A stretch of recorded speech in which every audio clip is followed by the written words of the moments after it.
perfect and just waiting to be written. The truth is, writing is hard and boring and occasionally great, but usually not.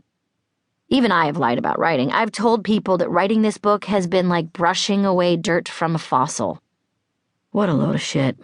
It's been like hacking away at a freezer with a screwdriver. I wrote this book after my kids went to sleep. I wrote this book on subways and on airplanes and in between setups while I shot a television show. I wrote this book from scribbled thoughts I kept in the Notes app on my iPhone and conversations I had with myself in my own head before I went to sleep. I wrote it ugly and in pieces. I tried hard not to be overly dramatic, like when I wrote this poem in social studies when I was 14. When life attacks you from every side, it hurts too much. And the most painless, easiest way out is death. To survive. Even now, I'm attempting to write this preface in the dark while my oldest boy Archie sleeps next to me. He's dreaming and talking, and I'm turning down the light on the screen as I write about how hard it is to write. Writing a book is awful. It's lonely, even with Archie beside me and my editors nagging me. During this process, I have written my editor's emails with subject headings such as, "How dare you?" and "This is never going to work," and "Why are you trying to kill me?" Most authors liken the struggle of writing to something mighty and macho, like wrestling a bear. Writing a book is nothing like that. It's a small, slow crawl to the finish line. Honestly, I have moments when I don't even care if anyone reads this book. I just want to finish it. If you are listening to this, it means that I have finished. More likely, it means my editors have told me I can't keep tinkering anymore. I will take this time now to thank you for listening to this and buying it, and eventually turning it into a feature film with Kate Winslet, Katy Perry, Katie Couric as the star. Let me offer this apology.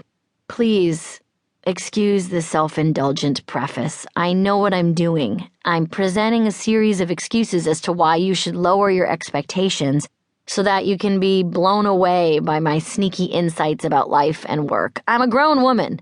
I know my own tricks. I know how good I am at bemoaning my process and pretending I don't care so that my final product will seem, totally natural and part of my essence and not something I sweated for months and years. One of the things I've learned about me while writing about me is that I'm really onto myself. I have got Amy Poehler's number, I'll tell you. I've also learned that writing topless tends to relax me. Go figure, life's a mystery. While writing this book, I made many mistakes. I kept a copy of Nora Ephron's Heartburn next to me as a reminder of how to be funny and truthful, and all I ended up doing was ignoring my writing and just rereading Heartburn. I also kept a copy of Patti Smith's Just Kids nearby, which was awful, because her writing is beautiful and poetic, and how dare she. I also read and reread wonderful books by wonderful women. Rachel Dratch's Girl Walks Into a Bar, Sarah Silverman's Bedwetter, Mindy Kaling's Is Everyone Hanging Out Without Me, Lena Dunham's Not That Kind of Girl, Caitlin Moran's How to Be a Woman, and Tina Fey's Bossy Pants. All are superb and infuriating. My dear friend and Parks and Recreation castmate Nick Offerman had the nerve to start and publish his book, Paddle Your Own Canoe, in less time than it took me to write this preface. I congratulated him when he presented it to me, and then I immediately threw it in the garbage. I made other terrible mistakes while I tried to write this book. I asked people who had already finished books for advice, which is akin to asking a mother with a 4-year-old what childbirth is like. All the edges have been rounded, and they've forgotten the pain. Their books are finished and in their libraries, so all they end up talking about is how you need to stick to your guns and not let the editors push you around, and that your title is important. Stick to my guns?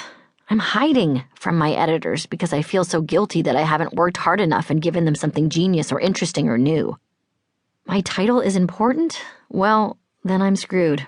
Because right now I'm vacillating between The Secret 2 and Mosquitoes Love Me, A Woman's Guide to Getting Her Funk On.